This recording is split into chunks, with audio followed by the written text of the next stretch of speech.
Phone tapping కేసులో charge sheet ను దాఖలు చేశారు పోలీసులు. దీనికి సంబంధించిన పూర్తి డీటెయిల్స్ మా ప్రతినిధి సురేష్ అందిస్తారు. సురేష్, ట్యాపింగ్ కేసులో ఇప్పటివరకు జరిగిన ఇన్వెస్టిగేషన్లో పోలీసులు ఛార్జ్ షీట్ దాఖలు చేయడం జరిగింది. అయితే నిందితులు తిరుపతన్న, భుజంగరావు ఇద్దరు కూడా బెయిల్ పిటిషన్ దాఖలు చేశారు. ఈ బెయిల్ పైన మాకు బెయిల్ ఇవ్వాలి, ఇప్పటికే విచారణ పూర్తయింది, కస్టడీ పూర్తయింది, ఛార్జ్ షీట్ కూడా పోలీసులు దాఖలు చేశారు కాబట్టి మాకు ఇకపై బెయిల్ మంజూరు చేయాలని చెప్పేసి కూడా నిందితుల తరపున న్యాయవాది కోర్టులో వాదనలు వినిపించడం జరిగింది.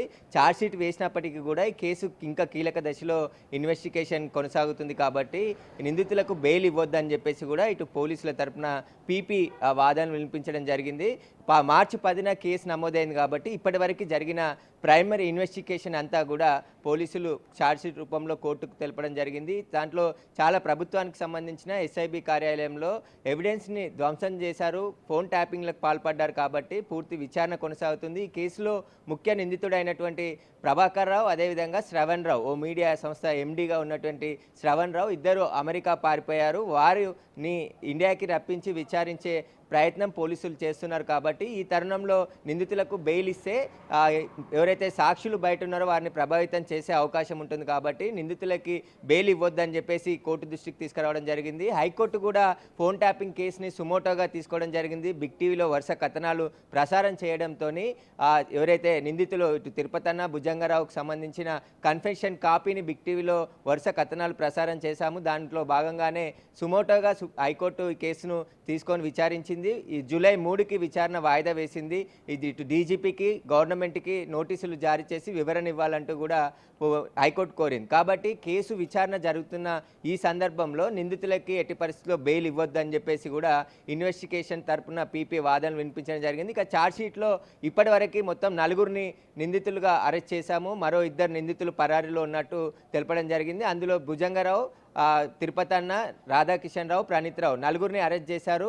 ప్రభాకర్ రావు, శ్రావణ్ రావు ప్రస్తుతం పరారీలో ఉన్నారు కాబట్టి వారికి అరెస్ట్ వారెంట్ కూడా నాంపల్లి కోర్టు నుండి తీసుకున్నారు కాబట్టి వారికి రెడ్ కార్నర్ నోటీస్ జారీ చేసి ఇండియాకు రప్పించే ప్రయత్నం చేస్తున్నారు. వారు వచ్చిన తర్వాత ఈ కేసులో చాలా కీలకమైన అంశాలు రాబట్టే ప్రయత్నం ఉంది. ఇప్పటికే ధ్వంసం చేసిన ఎవిడెన్స్ని కూడా బిల్డ్ చేశామని చెప్పేసి హైదరాబాద్ కమిషనర్ శ్రీనివాసరెడ్డి చెప్పడం జరిగింది. ఇప్పటికే ఉన్న టెక్నాలజీ ద్వారా వీరు ఏదైతే ధ్వంసం చేశారో హార్డ్ డిస్క్లు కావచ్చు, ఇటు ఫోన్ ట్యాపింగ్కి సంబంధించిన ఆధారు ఎస్ఐబిలో చాలా ఎవిడెన్స్ని అంతా కూడా ధ్వంసం చేశారు కాబట్టి దాన్ని ఉన్న టెక్నాలజీ ద్వారా బిల్డ్ చేశామని చెప్పేసి పోలీసులు కోర్టుకు తెలపడం జరిగింది. ఇప్పుడు ఇన్వెస్టిగేషన్ కొనసాగుతుంది. ఇంకా రాజకీయ నాయకుల ప్రమేయం ఉంది. ఇంకా చాలామందిని కేసులో విచారించాల్సిన అవసరం ఉంది కాబట్టి వీళ్ళకి బెయిల్ ఇవ్వద్దు అని చెప్పేసి కూడా వాదనలు వినిపించడం జరిగింది. ఇంకా ఫోన్ ట్యాపింగ్ కేసులో వరుసగా ఆ ఇన్వెస్టిగేషన్లో దూకుడు పెంచింది ఇన్ని రోజులు ఇన్వెస్టిగేషన్ అంటే ఎలక్షన్స్ జరిగాయి కాబట్టి కొద్దిగా స్లో అయినప్పటికీ ఇప్పుడు ఎలక్షన్ కోడ్ కూడా ముగిసింది. నిన్ననే సీఎం రేవంత్ రెడ్డి కూడా హోంశాఖ పైన పోలీసు అధికారుల సమీక్ష నిర్వహించడం జరిగింది. నిన్న కమాండ్ కంట్రోల్లో ఫోన్ ట్యాపింగ్ కేసు పైన కూడా ఇప్పటివరకు జరిగినటువంటి ప్రైమరీ ఇన్వెస్టిగేషన్, అసలు ఏం జరిగింది, ఎక్కడ విధ్వంసం చేశారు, ఎన్ని ఫోన్లు ట్యాపింగ్ చేశారనే రిపోర్ట్ను కూడా పోలీసులని అడిగి తెలుసుకున్నట్టు తెలుస్తుంది. కాబట్టి కేసు చాలా కీలక దశలో విచారణ కొనసాగుతుంది.